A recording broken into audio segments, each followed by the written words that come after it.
देखो, मैं कोई प्रोफेशनल बॉडी बिल्डर या कोई एथलीट तो हो नहीं, पर मैं 1.5 साल से वर्कआउट कर रहा हूँ। और मैंने 1.5 साल में होम वर्कआउट भी ट्राई किया है और मैंने जिम भी की है।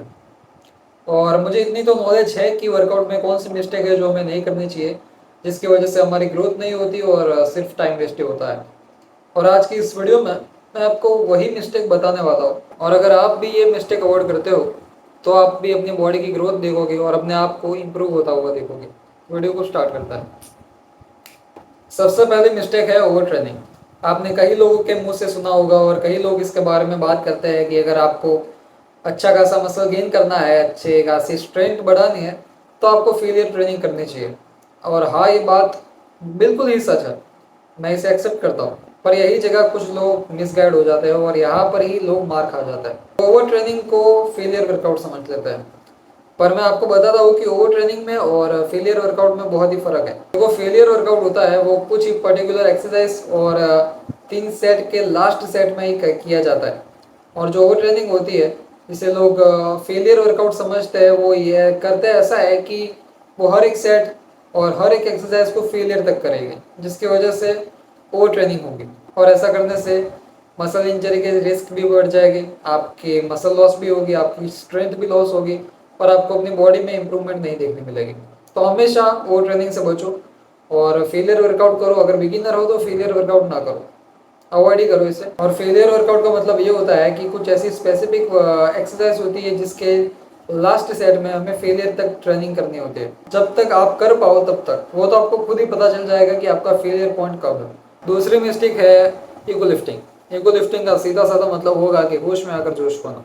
मैंने जिम ज्वाइन की है और मेरी जिम में कुछ ऐसे बंदे आते हैं जो हैवी स्क्वाट मारते हैं, हैवी डेड लिफ्ट मारते हैं, और मैं उनको देख के सोचता हूँ कि शायद मुझे भी मारनी चाहिए। मेरे में भी एक ईगो आता है और मेरा ईगो कहता है कि तुम्हें भी इतना हैवी स्क्वाट मारना चाहिए, पर मैं कभी ऐसा नहीं करता। मैं कभी भी अपने ईगो को सेटिस्फाई नहीं करता। मैं कभी भी अपने ईगो को सेटिस्फाई नहीं करता। मैं ईगो लिफ्टिंग को हमेशा अवॉइड करता हूँ। देखो, एक बात हमेशा याद रखना, आप जिम में मसल गेन करने के लिए जाते हैं, अपने ईगो को सेटिस्फाई करने के लिए नहीं जाते। So lift for your muscle, not for your ego. देखो, ईगो लिफ्टिंग करने से क्या होता है कि जब आप ईगो लिफ्टिंग करते हो, अपनी औकात से बाहर का वजन उठाते हो, तो आपको इंजरी के चांस बहुत ही बढ़ जाता है। आपका मसल लॉस होता है, आपको हैवी इंजरी हो सकती है। ऐसी इंजरी हो सकती है कि आपको सारी जिंदगी बेड पर पड़ा रहना पड़े। तो हमेशा ईगो लिफ्टिंग को अवॉइड करो, अपनी औकात के हिसाब से ही वजन उठाओ। तीसरा है वार्म अप। आप कोई भी एक्सरसाइज स्टार्ट करते हो या किसी भी वर्कआउट रूटीन को फॉलो करते हो, तो उससे पहले अपनी बॉडी का वार्म अप कर दो। वार्म अप एक ऐसी चीज़ है जो आपकी बॉडी को वार्म करता है, आपकी बॉडी को गर्म करता है, आपकी बॉडी को वर्कआउट के लिए एक्टिव करता है। अगर आप बिना वार्म अप के कोई भी एक्सरसाइज करते हो तो आपको मसल टिफनेस और टेंडन इंजरी जैसी प्रॉब्लम आ सकती है। आपका मसल अच्छे से इंगेज नहीं होगा, आपकी परफॉर्मेंस डाउन हो जाएगी और आप ठीक से वर्कआउट नहीं कर पाओगे। और आप अगर वार्म अप करके एक्सरसाइज करते हो तो आपके मसल भी एक्टिव हो गए, आपकी मसल इंगेज हो जाएगी अच्छे से, जिसकी वजह से परफॉर्मेंस अच्छी निकलेगी और आपका वर्कआउट भी अच्छा खासा हो जाएगा। Avoiding a proper forms. देखो, अगर आप नई नई जिम स्टार्ट करते हो या होम वर्कआउट स्टार्ट करते हो, तो आपको एक बात हमेशा याद रखनी चाहिए, आपको पहले फॉर्म सीखने पड़ेंगे।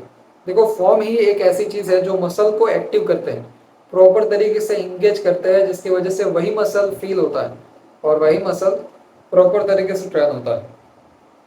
स्टार्टिंग में आपको लो वेट से अपने फॉर्म्स को सीखना है, अपने फॉर्म्स को परफेक्ट करना है, और बाद में ही आपको हैवी लिफ्टिंग करनी है और अच्छे से वर्कआउट करना है। ओल्ड स्कूल के जैसे वर्कआउट कर सकते हो आप, क्योंकि अगर आप फॉर्म्स को मास्टर नहीं करते तो आप उस मसल को ट्रेन या उस मसल को फील ही नहीं कर पाएंगे। जो मसल आप ट्रेन कर रहे हो वो मसल एक्टिव ही नहीं होगा। तो अपने फॉर्म्स को प्रॉपर और परफेक्ट बनाओ। Avoiding the sleep and avoiding a diet. देखो, तुम जिम में जाते हो, बढ़िया सा वर्कआउट करते हो, अच्छी बात, इट्स अ गुड थिंग, मगर आप घर जाके अच्छा रेस्ट नहीं लेते, अच्छी डाइट नहीं लेते हो, और वही लाइफस्टाइल है आपकी डिसिप्लिन बिना की, तो जो आपने वर्कआउट किया है वो बस अपने बॉडी को स्ट्रेस ही दिया है। आपको बॉडी को रेस्ट और फ्यूल की ज़रूरत तो पड़ेगी।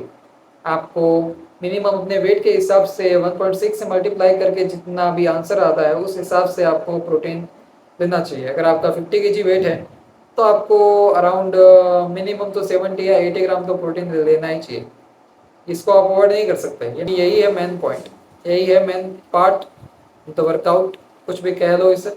पर आपको अपनी स्लीप और डाइट को कभी अवॉइड नहीं करना। लास्ट है make a good workout routine. देखो, मेरा एक दोस्त है जो जिम में नया नया आया है और मेरे गांव का ही है, और वो रोज मुझसे कहता है कि मैं क्या ट्रेन करूं। तो मैं उससे एक्सरसाइज बताता हूँ तो वो मना कर देता है, और वो क्या करता है, रोज बाइसेप ट्रेन करता है। क्या बताए अब। देखो, रोज बाइसेप या कोई भी स्पेसिफिक मसल ट्रेन करने से आपकी बॉडी नहीं बनने वाली। किसी भी मसल को रिकवर होने के लिए 1 से 2 दिन या 3 दिन तो लगते ही हैं। तो आपको बढ़िया सा एक वर्कआउट रूटीन बनाना पड़ेगा, और वर्कआउट रूटीन को फॉलो करके ही वर्कआउट करो। ऐसा नहीं कि कुछ भी कर लिया, रोज बाइसेप कर लिया, कभी मन किया तो बैक कर लिया, कभी मन किया तो चेस्ट कर लिया, कभी मन किया तो जिम ही नहीं गया, कुछ किया ही नहीं। ऐसा नहीं है। आपको प्रॉपर वर्कआउट का रूटीन बनाना चाहिए।